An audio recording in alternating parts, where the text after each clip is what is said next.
Viewers, চলে আসলাম উত্তরবঙ্গের বগুড়া শহরে। কেউ মানো আর না মানো, বগুড়া হচ্ছে উত্তরবঙ্গের রাজধানী। এখানকার মানুষেরা মেনে থাকে এইটা হচ্ছে উত্তরবঙ্গের রাজধানী। বগুড়া শহর থেকে 6 থেকে 7 কিলোমিটার পশ্চিমে, অর্থাৎ নওগাঁ বগুড়া মহাসড়কের পাশেই এই বিমানবন্দরটি অবস্থিত।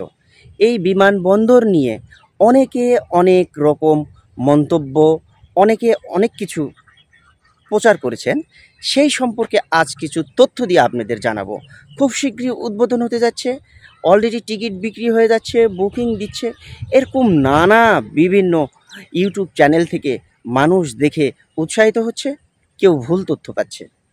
এটা সম্পর্কে আজ আপনাদের জানাবো, এই বগুড়া এয়ারপোর্ট সম্পর্কে। আমি দাঁড়িয়ে আছি এয়ারপোর্টের লাস্ট রানওয়ে। এই রানওয়ের সংস্কার চলতেছে, সেখান থেকে আপনাদের কিছু তথ্য দিব।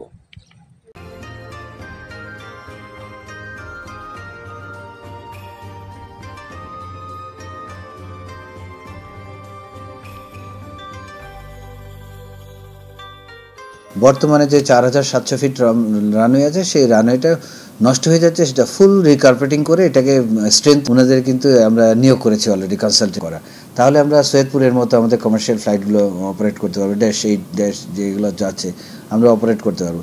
থার্ড ফেজে হয়ে যাবে এটা 8000 feet long runway, and fourth ফেজে হয়ে যাবে 10,000 feet runway. This is what is our plan, এবং আমরা দ্রুত করতে চাই। ফার্স্ট ফেজ আমি আপনাকে কথা দিচ্ছি, বাই জুলাইয়ের ভিতরে আমার ফার্স্ট ফেজ শেষ হয়ে যাবে। এটা আমরা ওটিএম ওপেন টেন্ডার মেথডে চলে গিয়েছিল, সেই প্রসেসিং ওয়ান আছে, হলে যে কোনো সময় কাজ শুরু হয়ে যাবে।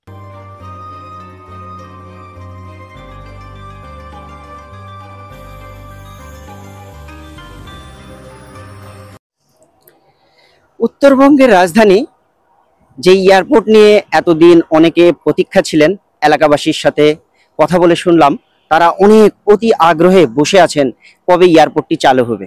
এখানে ভৌগোলিক কারণে কিংবা রাজনৈতিক কারণে, যে কোনো প্রতিহিংসার কারণে এই এয়ারপোর্টটি চালু হতে পারেনি দীর্ঘ বছর ধরে। প্রথমত এখানে ডোমেস্টিক এয়ারপোর্ট হিসাবে চালু হওয়ার কথা ছিল, কিন্তু সেটি পরিবর্তন করে ট্রেনিং সেন্টারে রূপান্তরিত করা হয়েছে। কিন্তু এই সরকার আসার পরে শোনা যাচ্ছে যে 7টি এয়ারপোর্ট চালু হতে যাচ্ছে খুবই দ্রুত।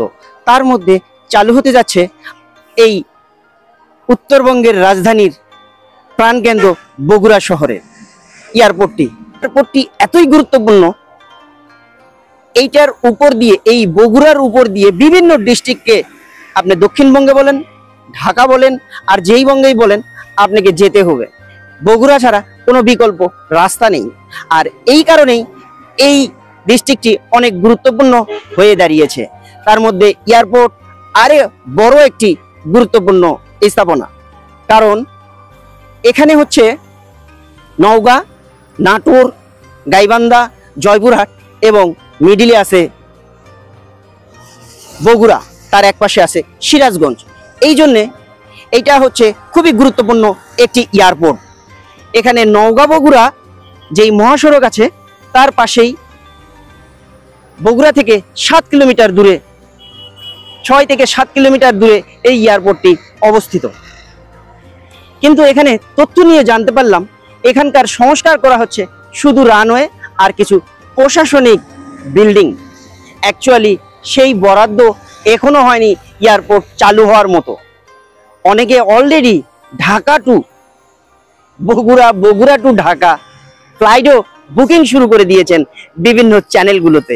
এইটাই শুনে খুবই অবাক হয়ে গেলাম। এমনকি বিভিন্ন চ্যানেলগুলো নিয়োগ বিজ্ঞপ্তিও দিচ্ছে যে এখানে নিয়োগ দেওয়া হয়েছে। অনেক ছাত্রছাত্রীরা মাঝে মধ্যেই ভিড় করেন, এখানে একটি নিয়োগ দেওয়া হয়েছে ইন্টারভিউর জন্য, আমরা কাগজপত্র জমা দিতে এসেছি। কিন্তু দেখুন এই চ্যানেলগুলো যে কত ভুল তথ্য দিয়ে থাকে, এটা আসলেই লজ্জাজনক। আমি সেই সত্য খুঁজতে যে দেখলাম শুধু এখানে রানওয়ের কাজ করা হচ্ছে, যেই রানওয়ে এই ট্রেনিং সেন্টারের জন্যই দরকার। এবং প্রশাসন, আমার পিছে যেই প্রশাসনিক বিল্ডিংগুলো দেখছেন, এগুলো সংস্কার করা হচ্ছে, আর কিছু কিছু নতুন বিল্ডিং তৈরি করা হচ্ছে। অ্যাকচুয়ালি এখানকার জমি এখনো বরাদ্দ নেওয়া হয়নি। যদি ডোমেস্টিক বলেন আর ইন্টারন্যাশনাল বলেন, যেই এয়ারপোর্টটি চালু হোক তার জন্য জমি অধিগ্রহণ করতে হবে। সেটা এখনো শুরু হয়নি, সেই বরাদ্দ হয়নি, এমনকি এয়ারপোর্টের রানওয়ে বৃদ্ধি করার জন্য যেই টেন্ডার দরকার সেটাও বাস্তবায়ন হয়নি। কিন্তু এই এক্সম্যান চ্যানেল থেকে করতে এসে এই তথ্যগুলো পেয়ে আপনাদের কাছে হাজির না করে পারলামই না। আরও যেই এয়ারপোর্ট সম্পর্কে কিংবা নতুন নতুন স্থাপনা, দেশ বিদেশ বিভিন্ন তথ্য দিয়ে আপনাদের কাছে সত্য সত্য যেই নিউজগুলো দিয়ে হাজির হব। আমার সাথেই থাকবেন, আমাকে সাবস্ক্রাইব এবং লাইক করে উৎসাহিত করবেন যাতে আপনাদের আরও নতুন নতুন সত্য তথ্য দিয়ে হাজির হতে পারি। এয়ারলাইন্স যেগুলি আছে, প্রাইভেট এয়ারলাইন্স, তাদের যে বিমান আছে তারা যদি অপারেট করতে হয়, তাদের যে বিমান আছে এই লেন্থে হবে না, সো রানওয়ে বৃদ্ধি করতে হবে। সেই জন্য আমরা অনেকবার বোর্ড করেছি, অনেকবার প্রস্তাব দিয়েছি, কিন্তু তখনকার সরকারের এটা প্রায়োরিটি ছিল না। এখন আমরা এটাকে আবার প্রায়োরিটি দিচ্ছি এবং এই জন্যই আমার সাথে চেয়ারম্যান মহোদয় আছেন এবং উনি অবশ্যই এটা তার মাধ্যমে উপস্থাপন করবেন। আমরা যদি ফান্ডিং এবং সরকারের অনুমোদন পাই তাহলে ইনশাল্লাহ এটা 1 থেকে 1.5 বছরের মধ্যেও করা সম্ভব বলে আমি আমার একটা ধারণা এটা।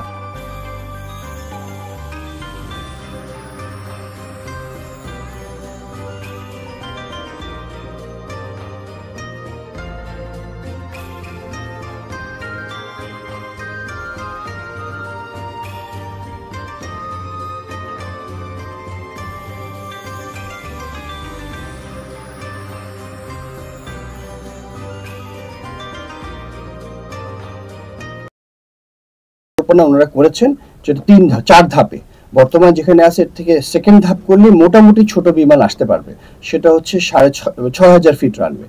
কিন্তু এটাকে যদি আমরা বড় বিমান বা 737 লেভেলের আনতে চাই তাহলে 8,000 ফিট রানওয়ে লাগবে এবং আরো বড় আনলে 10,000 ফিট রানওয়ে লাগবে।